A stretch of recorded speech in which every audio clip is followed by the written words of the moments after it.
తీస్తాపై బంగ్లాదేశ్ మరో రాష్ట్రాన్ని ఎంచుకోవడంతో భారత్ శాంతి భద్రతల విషయంలో మొదలవుతున్న ప్రశ్నలివి. తీస్తా నదీ జలాల విషయంలో చైనా మాస్టర్ ప్లాన్ ను అమలు చేయాలని బంగ్లాదేశ్ లో నిరసనలు సాగుతున్నాయి. భారత్ తో 1996లో కుదిరిన గంగా వాటర్ షేరింగ్ ట్రీటీ 2026తో ముగియనుండటంతో డ్రాగన్ ప్రతిపాదించిన తీస్తా నదీ మాస్టర్ ప్లాన్ అమలు చేయాలనే డిమాండ్ ఆ దేశ ప్రభుత్వంపై ఒత్తిడి రోజు రోజుకు పెరుగుతున్నాయి. భారత్ నుంచి ఆ దేశంలోకి ప్రవహించే ఆ నదీ జలాల కోసం బంగ్లా చైనా వైపు ఎందుకు తిరిగింది? చైనా ఎంట్రీతో మనకి వచ్చిన రిస్క్ ఏంటి? ఇప్పుడు చూద్దాం. సిక్కింలోని హిమాలయ పర్వత ప్రాంతాల్లో పుట్టిన ఈ తీస్తా నది పశ్చిమ బెంగాల్ మీదుగా ప్రవహిస్తూ బంగ్లాదేశ్ లోకి ఎంట్రీ ఇస్తుంది. ఆపై అది బ్రహ్మపుత్రలో కలుస్తుంది. ఈ తీస్తా నది భారత్, బంగ్లా రెండిటికి కీలకమే.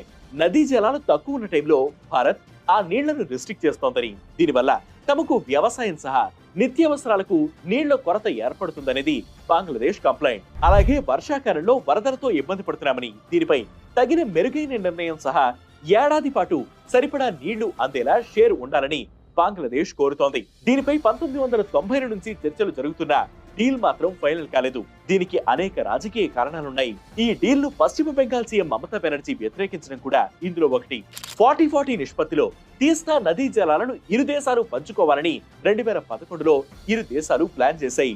ఇందుకు ఇటు అప్పటి భారత ప్రధాని మన్మోహన్ సింగ్, అటు అప్పటి బంగ్లాదేశ్ పీఎం హసీనా కూడా ఓకే చెప్పారు. కానీ టీఎంసీ అధినేత్రి బెంగాల్ సీఎం మమతా బెనర్జీ మాత్రం ససేమిరా అన్నారు. ఈ నదీ ప్రవాహం అస్థిరంగా ఉంటుంది కనుక ఓ ఫిక్స్డ్ షేర్ అనేది ఉండొద్దని, పరిస్థితులకు అనుగుణంగా వాటాలు ఉండాలనేది ఆమె వాదన. ఇందుకు అప్పట్లో బెంగాల్లో బీజేపీ క్యాడర్ సైతం మద్దతు తెలిపింది. పొలిటికల్ పల్స్ కోసం పార్టీలు ఈ విధానాన్ని వాడుకున్నాయి. దీంతో ఈ డీల్ మరుగున పడింది. ఆ తర్వాత కూడా ఎన్నోసార్లు బంగ్లాదేశ్ ఈ విషయాన్ని ప్రస్తావించిన భారత్ నుంచి ఆశించిన రెస్పాన్స్ రాలేదు.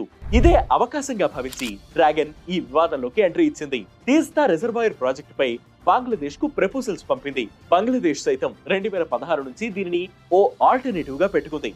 భారత్ కు ఈ ల్యాగ్ కొనసాగితే చైనా వైపు రూటు మార్చుకుందామని అనుకుంది. ఇప్పుడు అదే పరిస్థితి వచ్చినట్టయింది. ఈ తీస్తా రిజర్వాయర్ ప్రాజెక్ట్ నిర్మించనున్న లొకేషనే భారత్ కు సమస్యగా మారింది. బంగ్లాదేశ్ నార్త్ బోర్డర్ లోని లాల్మోనిర్హట్ జిల్లాలో నిర్మించనున్నారు. రాజ్షాహి, రాంగ్పూర్ అండ్ చపైనినాగ్బోన్ వంటి ప్రాంతాల నీటి అవసరాలు తీరేలా అక్కడి తీస్తా నదిపై బంగ్లాదేశ్ ప్రాజెక్ట్ బిల్డ్ చేయాలని అనుకుంటోంది. ఇది భారత్ కు